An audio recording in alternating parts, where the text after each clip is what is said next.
Sarah. Sarah Parmalee, Piedmont Environmental Council, covering Rappahannock and Culpeper. All right, jumping back down the basin, Tommy. Tommy Blackwell, still retired Commissioner of the Revenue in Essex County and friend of the Rappahannock. Okay. Harrison. Good morning, Harrison Fremen, Culpeper County Planning and Zoning. Right. And Larry. Larry Zaragoza. I'm just an interested citizen living in Fairfax County. And more than welcome, and thanks for all your contributions. Let's see. Hey, now that Paul's turned his camera on, Paul, go ahead. Introduce yourself. Morning, Paul Howard, Culpeper County Director of Environmental Services. Thank you. Mary. Mary Uriam with Spotsylvania County Utilities. Brent. Good morning, Brent Huntsmere, Friends of the Rappahannock. Brianna. Good morning, Brianna Heath, George Washington Regional Commission. And Bryant. Good morning, Bryant Bays, Virginia Department of Forestry, Regional Forest in our Eastern Virginia office. Thank you, Bryant. Again, I'm still expecting a couple more folks who had requested the link, so they may join in. First agenda item is to kind of wrap up what I need to communicate to our two presenters at the commission meeting on September 24th. That would be Max Wheeler and Bailey Davis. Larry had prepared an outline and sent it out to everybody. I thought he'd done a good job of capturing what the important points are, and the only thing I would add to what Larry put out was that they should speak to what are some of the critical decisions that the electeds, both state and local, are going to be facing in the coming years relative to PFAS. Michelle just joined us. Michelle, introduce yourself before we proceed. Hello, Michelle Edwards with the Rappahannock Rapidan Regional Commission. Sorry, I'm running late today. That's all right. That's all right. We were just getting started. Okay. I don't know, Larry, you want to add a little more before I open it up to everybody else to react? No, I totally agree with you. I think that one of the things that it needs to basically to lay out the decisions that are coming forward. Some of them are implied in what was written. There's compliance issues about meeting standards, and there's also going to be questions about possible future standards on biosolids and rules on that. But some of those are unclear. But there's still some things I think that are no-brainer decisions that may make sense to undertake today, and I think that's reflected in what's provided. Yeah, I think one of the first obvious one is just how much do we need to expand testing? Okay, other comments, suggestions, changes to what Larry has outlined, and thank you, Larry, for taking the time to do that. You're most welcome. Okay. All right. Everybody's just chomping at the bit to get to the really fun part of the agenda. All right. So based on this and our discussions ever since the presentation in June, I'm going to communicate to Max and Bailey after this meeting. Here's a rough outline with the addition of the key decisions coming based on their perspectives, and we'll proceed from there. They will be, just so that folks know, I'm waiting for a final sign off from the chairman, who I spoke to earlier this week. that will be the first substantive presentation of the commission meeting, and we'll talk more about that as we go forward. There will essentially the agenda has three major items: their presentation on what is PFAS and what's outlined here that we're recommending that they highlight. As they take their about hour-long presentation and cut it in half in terms of time. Then whatever we come up with and when the next agenda item here is agenda item 2, and we're going to put forward what we've discussed. Are they recommendations? Are they points for them to consider? And we're just getting ready to talk about that. And then the third is in response to multiple commission members asking that we're going to have data center water demands and management. And I was specifically directed to invite the coalition, the data center coalition, to speak to that issue. None of their official folks are available for the commission meeting. They're all in Chicago with some industry meeting. So I stumbled upon another presenter, and that's a longer story. We'll put that aside for the moment, how I stumbled upon. I've had a couple of conversations with Steve Smith. Steve Smith is the managing director, head of the Americas for Digital Realty. Digital Realty has built and owns, 300 data centers. He and his team are very knowledgeable on the latest technology aimed at water cooling and closed system water cooling. He's the executive level. He's got some technical people. He hasn't given me the names of who, but they're going to do the presentation. So that's just the FYI for the commission meeting. Okay, so what we're going to discuss now is comments that have gone back and forth from Deirdre with some input from a waterman who was unsolicited. I don't know Mike Lightfoot, but I think one of the Potomac River keepers, probably through Larry, got to him and he provided comments, and I forwarded those things on to you. He's provided extensive comments to Mike Rollban as well on the issues from a waterman's perspective. I don't know that he officially speaks for like the Seafood Council or whomever, but that is a pretty close-knit network. With that, so page 2 of what everybody got from Larry had Larry's legislation or rules or whatever recommendations, and then Deirdre weighed in with her thoughts, and then you've seen the emails back and forth from Larry and Deirdre. All that was let's see. All right, there's a comment that Don McGowan has just posted. Mr. Lightfoot presented with the Potomac River Keepers at who's that? Choose Clean Water Conference. Okay, thank you, Don. Okay, good. That so who wants to start, Larry or Deirdre? And then I'm sure a lot of others want to weigh in. So are you looking for someone to kind of go through the recommendations here? Go for it, Larry. You put the first shot out there, and I got it out to everybody, and so we have written reactions and we have other reactions that I've been hearing. So what I will say first before I begin is that Deirdre and I had some exchanges.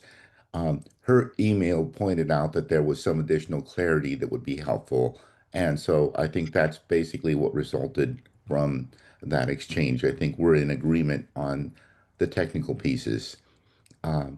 So for the first one, I think You want to know that if biosolids are going to be placed on land, that you want to know if there's any PFAS constituents and the levels, and particularly if they're going to exceed any standards. Uh, in general, I don't think it makes sense to put biosolids on land because they can accumulate, and I think Deirdre would agree with that. And so I know that's one reason why Fairfax County uh, they currently incinerate.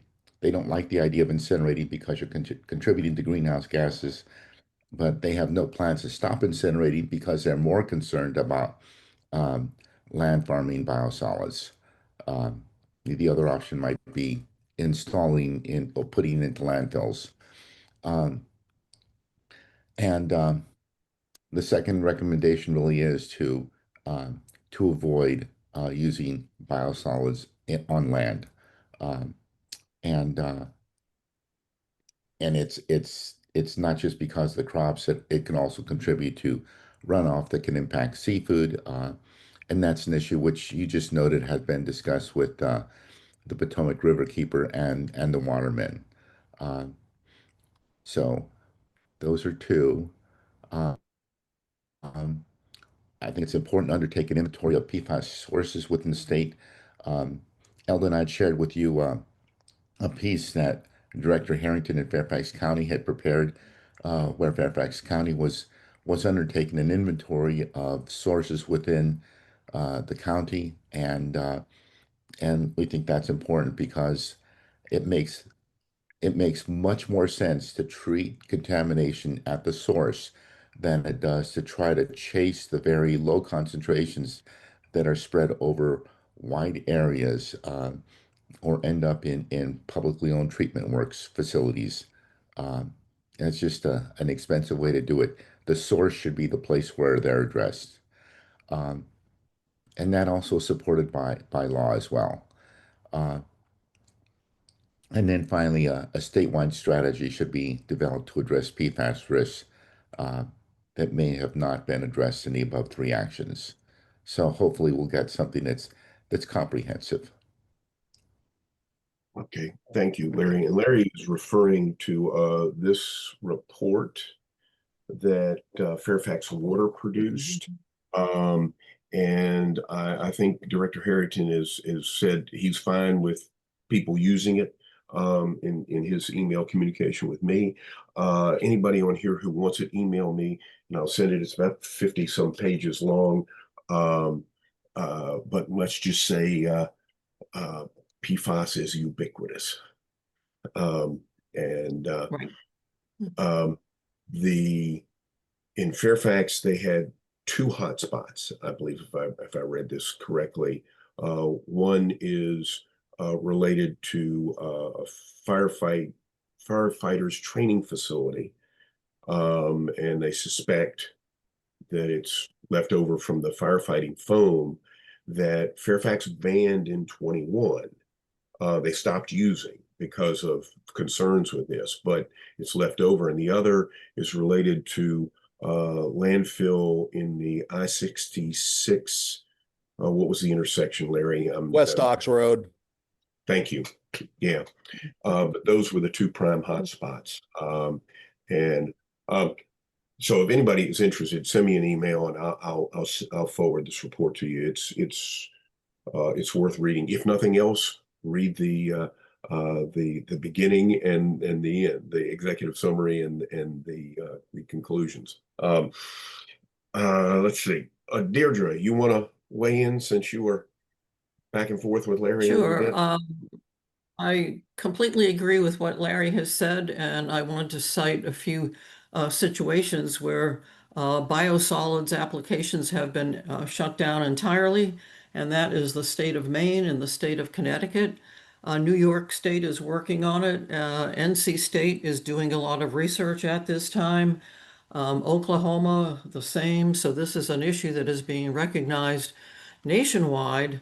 And the bottom line, as Larry said, is it's way easier to treat it as it's at its source, as opposed to when it's spread all over the countryside, quite literally. And there have been several situations where farms have had to essentially just shut down because of the level of contamination that was showing up in their animal products, meat, milk, cheese, eggs, etc., from animals feeding on hay grown on these fields. And bottom line, in my opinion, just turn it off. And to offer it to farmers is misleading unless they clearly understand. I mean, even if they clearly understand, because at that point, you're not only contaminating possibly runoff to surface water, but groundwater as well, which we in rural folk here all share.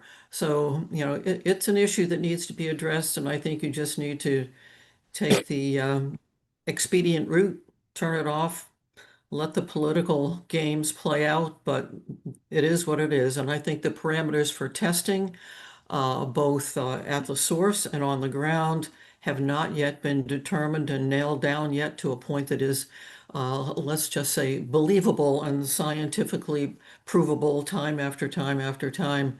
And too many loose ends. Deirdre, you mentioned some farms have curtailed some of their operations, and those weren't your exact words, but do you have specific examples of that? They were in Maine, the state of Maine. So if you Google Maine PFAS impacts, they should come up, and I could probably provide those links to you if you like. I don't have them right in front of me right now, I think that but would the be same. helpful. Um, all right. Other comments, observations, whatever.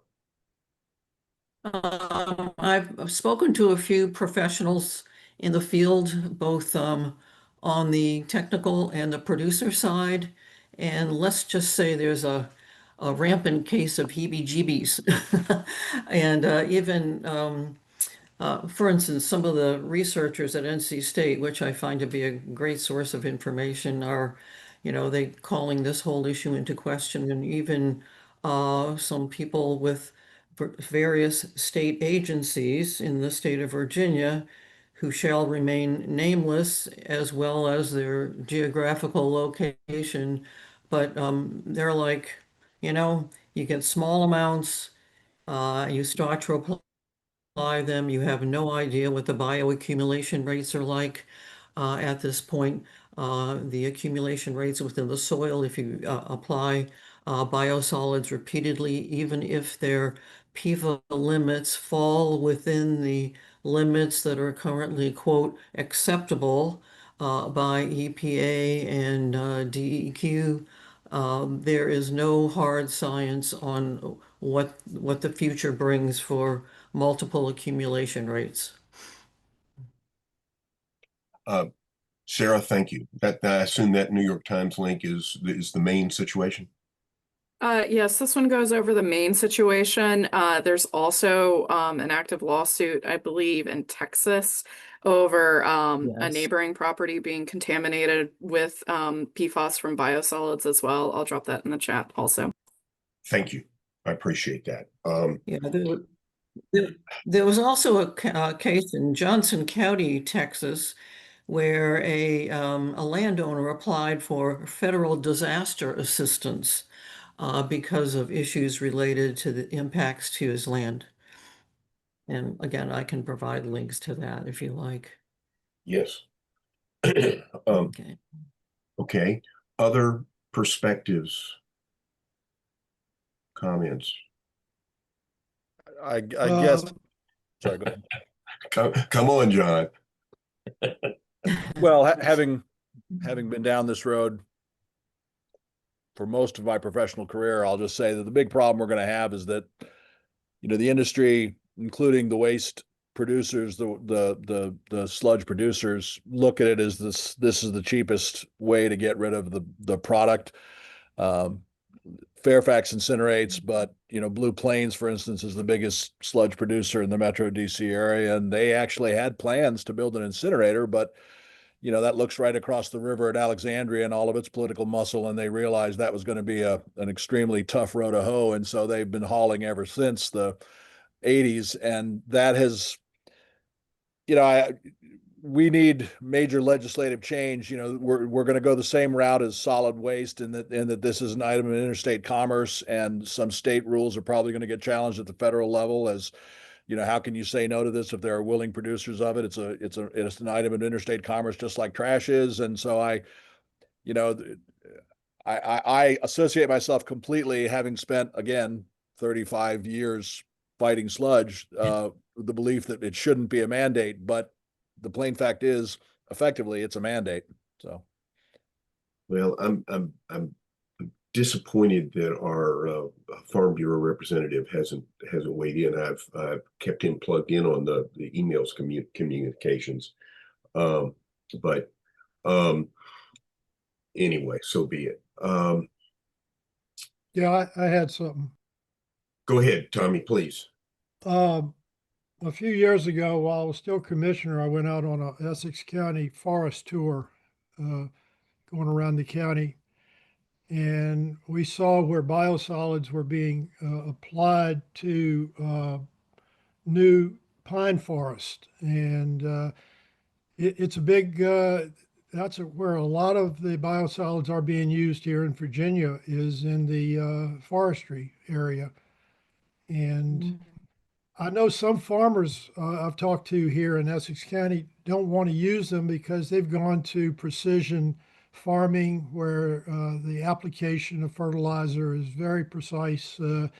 And of course, biosolids would not work there. But to go out into a new pine forest and see these machines throwing sludge all around these trees to promote the growth, I think that's another area that we need to look at, especially here in Virginia. Okay. Having made that comment about the Farm Bureau, let me just add to that. I've gotten a text message that I hadn't picked up on several minutes ago from Brian asking for the link. So I just resent it to him. Hopefully he can join us. And it's difficult trying to watch so many screens at the same time. All right. Other comments and perspectives.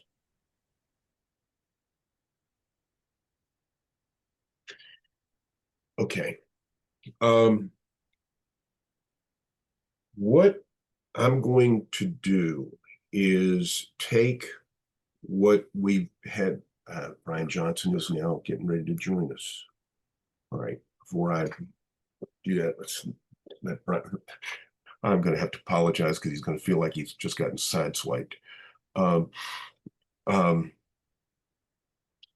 Let's just pause for a second.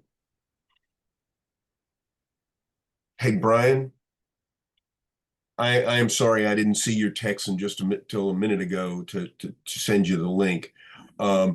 We have moved past the first agenda item, and we've agreed on, based on the correspondence you've previously seen, what we're telling Max and Bailey to focus on in their presentation. We've moved on to that second part of our discussion in the whole PFAS and recommendations to the commission. Multiple recommendations. That second page of Larry's piece with Deirdre's comments and the emails back and forth that I kept you in the loop on last week.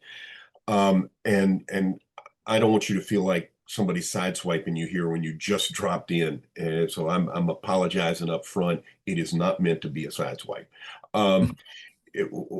What your entity, the Farm Bureau, I know this is a tough issue. Where have y'all taken any kind of a position on testing biosolids for PFAS before application? It is definitely being discussed right now. I don't think there's an official position, but it's a hot topic in our office right at the moment. Which I can imagine has more than one perspective. Yes, sir. Yep. No, and I apologize for not getting the link from you earlier. That was my fault. Sorry about that. That's okay. We are very glad you're here because the perspective of the Farm Bureau is very important to how anything proceeds on this. I don't know if you have anything else you want to add before I think Lisa's got some input, but anything you want to add, having just dropped in, not having heard the discussion of the last 20 minutes? No, sir. I've been keeping up with all the communication, so I'll just sit back and listen. Okay, Lisa. You had your hand. Has Virginia Tech Extension been involved in any of this, and do they have any input? Because I know they work very closely as well with the ag community. I don't know the answer to that question. Okay. Anybody else? Casual conversation, yes. They used to be very involved and were, you know, present at public hearings and advocacy role for the option of retaining the right for land use and land application of sludge. I think Dr. Greg Evanlo was sort of the lead person at Virginia Tech on it. I have no idea if he is any longer. Haven't seen them, you know, speaking out about it much in the last few years, but they were, you know, prior last quarter century. So, you know, that Deirdre mentioned NC State, and that's why, you know, information coming out of NC State is so important, because they're, you know, they're well respected in the research that they do. Eldon, I don't know if I don't recall if I've seen any recent information from Virginia Tech specifically about PFAS and biosolids. I did find a recent study from Virginia Tech highlighting that wells are more likely to become contaminated with PFAS and not know it simply because they aren't tested regularly for this. Okay. If you happen to come across the link for that, send it to me, because when I move forward to make this presentation to the commission, and we're going to talk about the how-to on that in a minute, I'm going to provide I want to provide numerous links for members who are so inclined to want to look at backup information and perspectives. Obviously, this is, I think we all know this is going to have a certain amount of robust discussion. Let's just put it that way. I'm going to go ahead, Deirdre. Do you have something to add? No. No. Okay. All right. I'm going to offer something. I'm going to piggyback on something that John McCarthy said. In my time in local government, which was, you know, back in the 90s and before, I had a fair amount of experience with biosolids, probably similar to John's. And, you know, there were strong feelings on both sides of the issue, and all of them valid. Now, PFAS wasn't a wrinkle, you know, and I mean, that just, we didn't even know what that was. You know, little did we know when we were using our Teflon pans what the future would hold.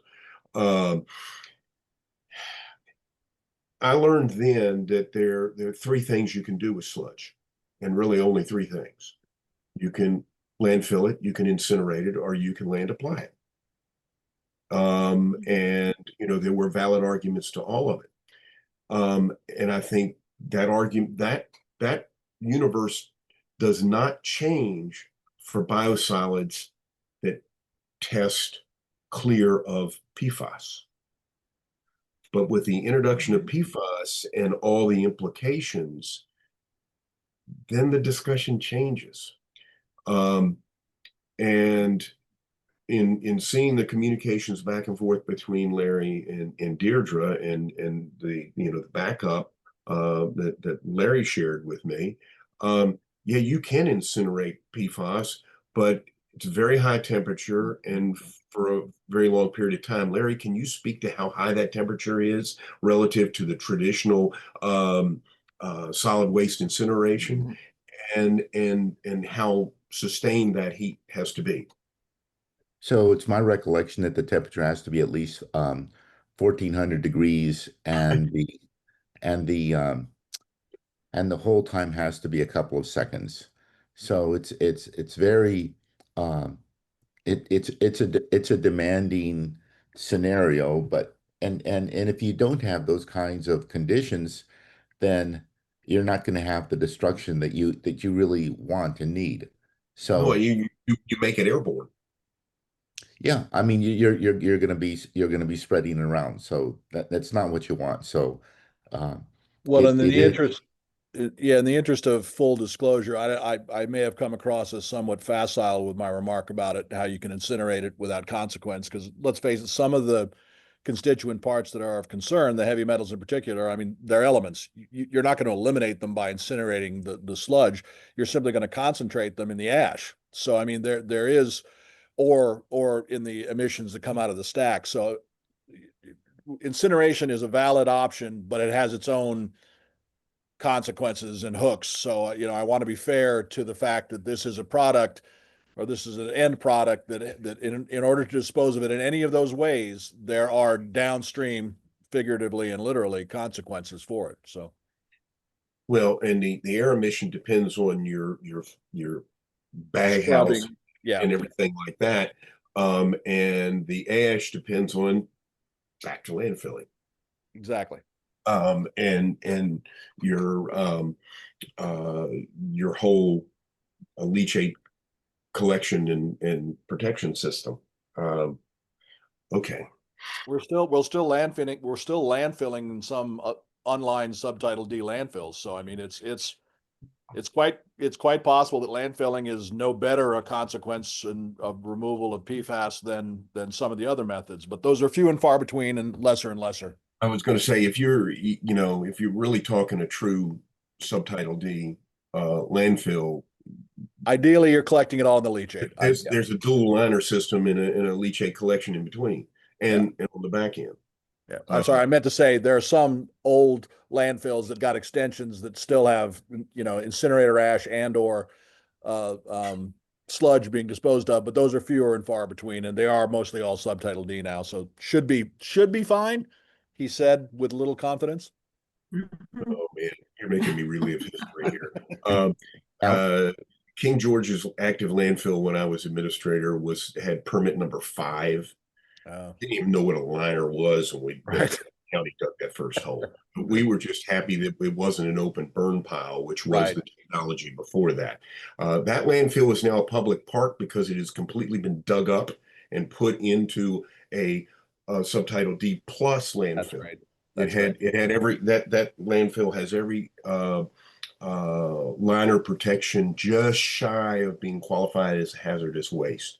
We pushed them, having negotiated that contract, we pushed them to do all that, but we didn't want to get it to the hazardous level because we didn't want to have to put up with a request to put hazardous. No kidding. Yeah. We took it right up to the edge and would never qualify for that. Okay, there's a little backroom story on that contract.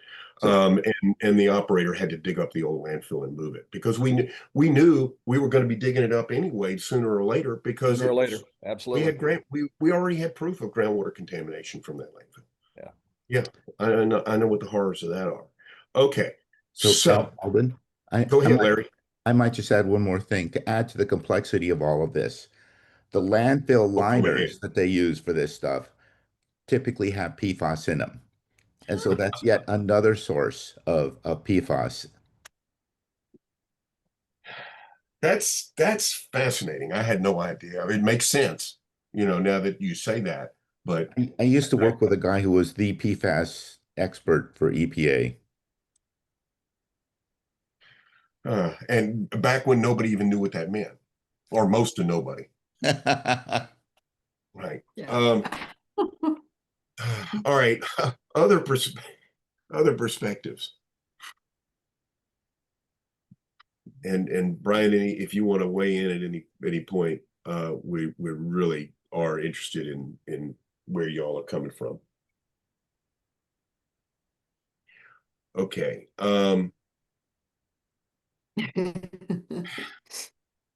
Yeah, thank you, John. All right, so what I'm going to do is I'm going to take the written exchanges that we've had plus the input of today's discussion that we're capturing by recording it and Jillian feverishly making notes. And when you guys get official notes out of us from these meetings, it's thanks in large part to Jillian doing her thing.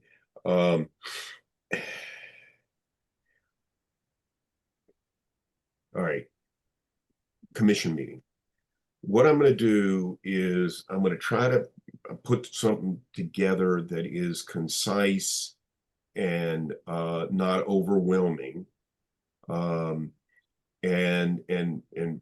transmit that to the commission members 1 to 2 weeks before the commission meeting. And I'm sure that will elicit some responses. I'm going to try to summarize and present that we have some concerns. We know there are potential issues. There are multiple sides to the issues, and if this is bigger than the biosolids part. That biosolids is going to be one part of it, but that one almost seems to be maybe the most urgent that Yes. policymakers are going to have to consider, and we're going to wade into this. I invite anybody who's on this to join us. John will be in your neck of the woods. We'll be at the George Washington Carver Center. Right. Here on Route 15 between Culpeper and Orange. Mhm. How far is that from Woodbury Forest? It's sort of a different direction, but it's not that far as the crow flies. It's Well, you get to Woodbury Forest off of 15, that stretch of 15, don't you? not that stretch of 15. Oh, okay. All right. Yeah. All right. Just showing some ignorance of my All right. application. All right. Okay. And this is going to be a first time of exposing our elected officials to, you've got some policy issues that are going to be facing you, state and local. And if you haven't already heard them, you're going to hear them. And you need to be aware, and the technical committee has concerns, and here are our concerns. And this is coming to them with far less outreach by this group to different perspectives than what we did with solar. And solar took us a year and a half because it took a year just to get all the different stakeholders in front of this group so we could put together that initial report and then subsequently revising it over the following year. So this is a little shorter cut than what the commission is used to, but I think since they asked to hear about PFAS, and we've got the official state positions. Shocker. And knowledge of the two primary state regulatory agencies that's going to be before them. So it is timely for us to put these things on the table. And I really don't have a good feel for what kind of range of reactions we're going to get. And some of them is going to be, I suspect there's going to be some lack of awareness, but I also suspect there is going to be some true awareness and perspectives. And I'm thinking somebody like Woody Hinson, lifetime farmer, is going to have, and I don't know where he'll fall on this, because I haven't talked to him about it, but wherever he falls, I expect he probably has a strong opinion, just knowing Woody. And that's good because the other commission members listen to him from his agriculture background, his perspective, and so it's always good to hear. I'm wide open to any advice anybody has on how we present this. So now,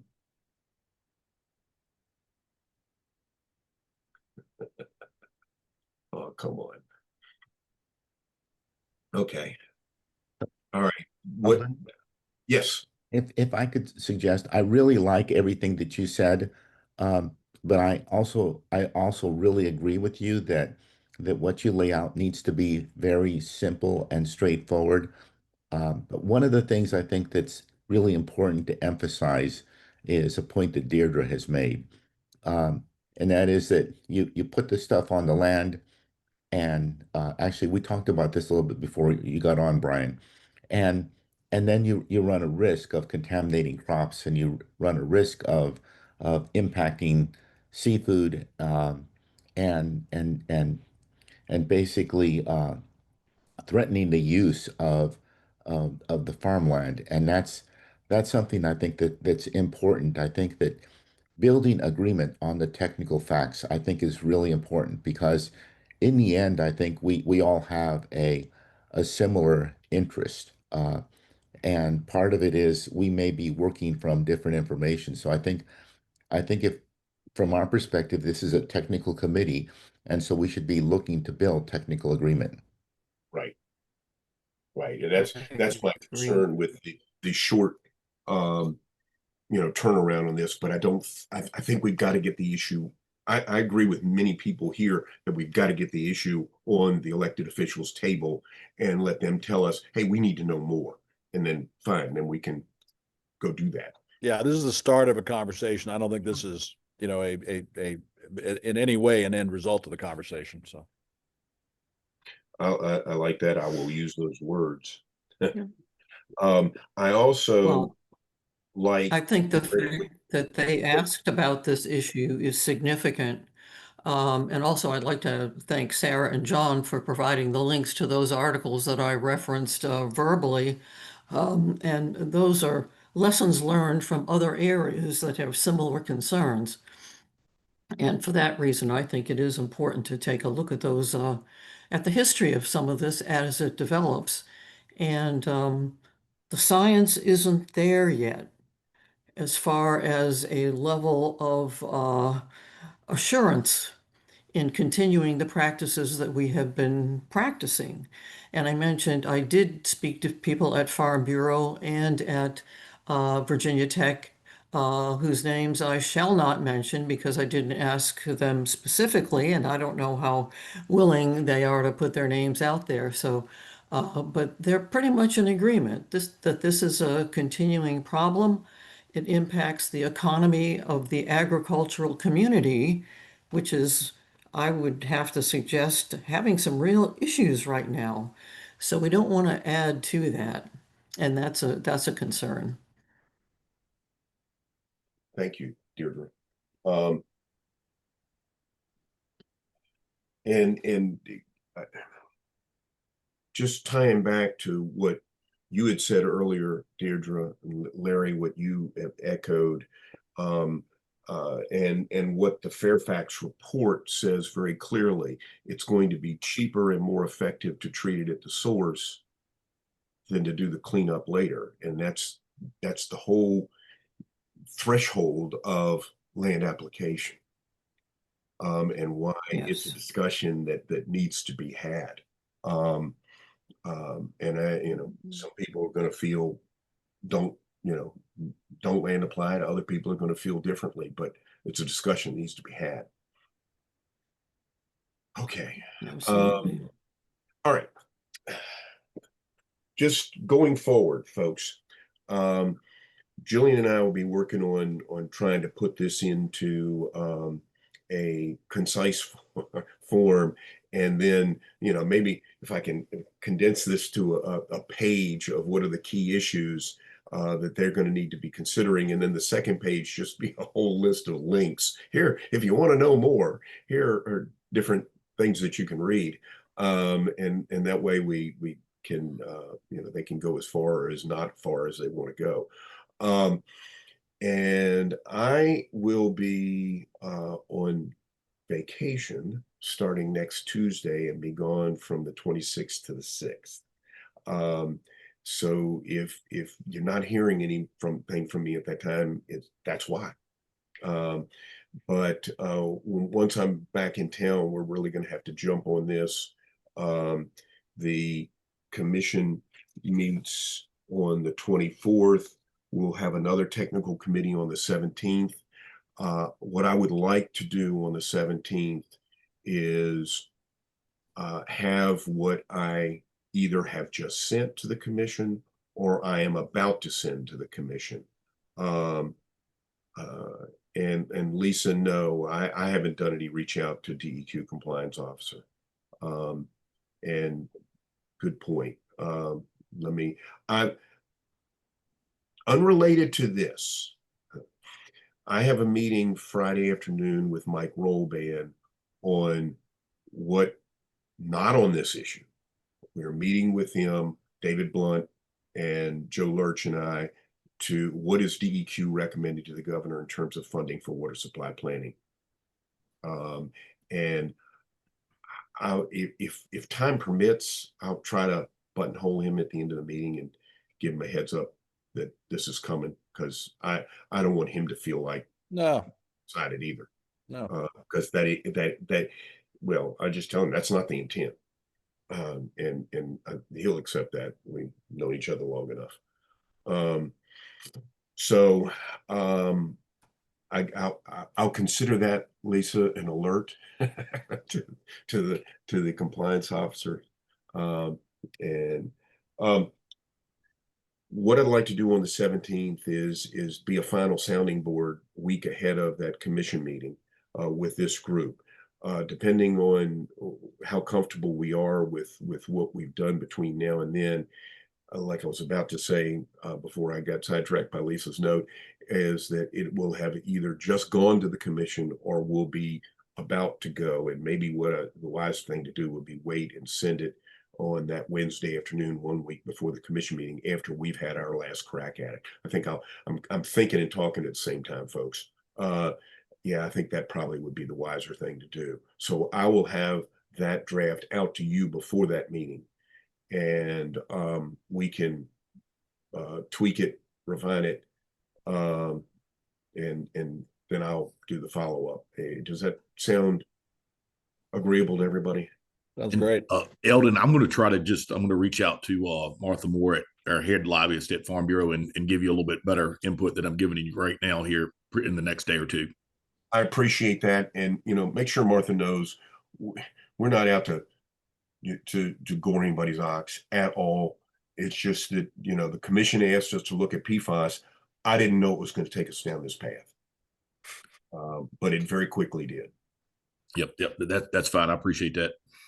And tell her, other than when I'm gone on vacation, I'm happy to talk to her anytime about this. Okay. Yeah. And she may want to she may want to join the meeting up at the Carver Center, or at least Zoom in on September 24th. Because if she wants to weigh in and make a comment from Farm Bureau's perspective, the commission members will definitely want to hear her. Okay. All right, great. Thank you for that, Brian. Other thoughts, comments? We're closing in on the end of an hour. We covered a lot of ground, folks. Thank you very much. Eldon, this is Michelle Edwards. I think Yes. Lisa had put in the comments about reaching out to DEQ biosolids folks. And she provided the map it looks like Joe Garner, who I used to work with a long time ago, and DCR is the one that covers most of the land in the watershed. And I would really suggest reaching out to him just to get a quick statement before moving forward with this, just out of courtesy. Good suggestion, Michelle. Thank you. I will do that. If I don't do it later today, I'll call him tomorrow. Yeah, I mean, he may not be able to provide any kind of official statement, but at least to do that would be great. Yeah, and they don't have the same direct role that both DEQ and VDH have, so I hadn't been communicating with them on this agenda item, which the not this one, but the one that would be right before this one on the commission meeting with the presentations from Max and Bailey. But this is the Virginia DEQ biosolids compliance service areas. Okay. So Joe now works at DEQ. He used to be at DCR when I was there, but now everything has moved around. So yeah. Oh, okay. All right. Yeah. I was misunderstanding. I was thinking he was still okay. Yeah. Yes, he used to be there. Okay. Thank you for clarifying that. I was going to get real confused when I started looking for his number. Yeah. Okay, great. Thank you. Any other suggestions that people have or thoughts after this meeting, please email And feel free to use the distribution list for the email that I sent to you all when I sent the last bits of information. And that way everybody's kind of in the loop. All right. Special thanks to Larry for following up after the last meeting and helping me with all this. You are, even though you may be in the wrong basin, you're always welcome in the Rappahannock, Larry. And Deirdre, always thank you for your thoughtful input. Thank you. Okay, folks. So 17th of September, we'll be back together and doing this again. And good to see everybody. Enjoy the rest of your day. Have a good vacation. See ya. Thank you. I will. Thank you. Happy vacation, Thank you. Eldon. Thanks.